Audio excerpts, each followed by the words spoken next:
il faut que je sois sur Internet pour qu'on m'y trouve, parce que si j'y suis pas, on va penser que je suis vraiment microdata. Et si j'y suis, comment est-ce qu'il faut que j'y sois? Est-ce qu'il y a des informations spécifiques qui sont gênantes à mettre sur Internet pour un employeur ou pour toute autre raison? Vous qui êtes un professionnel de la communication.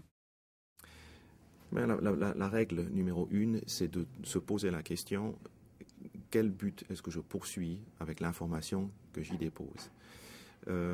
Clairement, l'article que vous aviez fait sur cet informaticien valaisan, accessible sur Facebook et Flickr, bon, c'est évident, c'est un amateur photographe, il veut qu'on voie ces photos, il veut qu'on les voie, il les vend aussi. Donc, voilà l'objectif premier. Si je veux, comment est-ce que je pourrais faire pour vraiment préparer de manière idéale un entretien d'embauche? Dans l'idéal, en le préparant et en anticipant les questions qu'il faut se poser, peut-être en ouvrant un blog et en parlant d'une thématique plus précise qui me donne de la visibilité auprès de la personne qui va m'interviewer.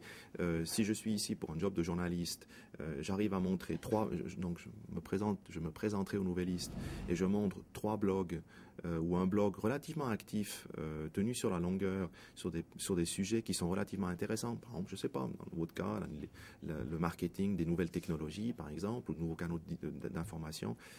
C'est drôlement intéressant pour moi, recruteur, finalement, de voir que vous non seulement vous déclamez votre intérêt lors d'un entretien, mais qu'en plus vous fournissez quelques preuves, quelques faits très réels sur votre intérêt.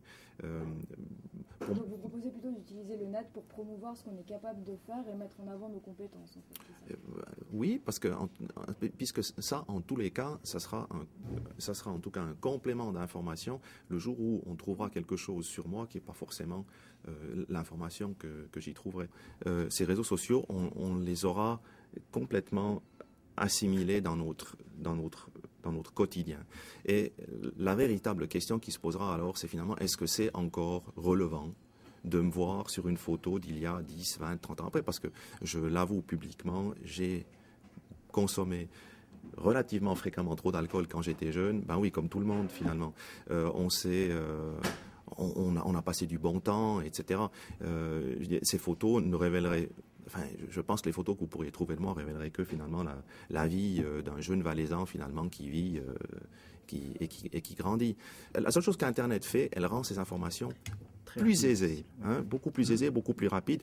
Et c'est pour ça que ça amplifie ce problème. Et c'est pour ça qu'on en parle aujourd'hui. Puis moi, je suis très content qu'on en parle, parce que c'est un problème. Finalement, en très bref, si vous résumez votre position, pour vous, Internet, il faut y être. Pourquoi ? Alors, il faut y être parce qu'on ne peut d'abord, tout le monde y est, que vous le vouliez ou pas, vous y êtes, parce que les autres vous font exister dans Internet si vous ne le faites pas vous-même. Et dernière chose,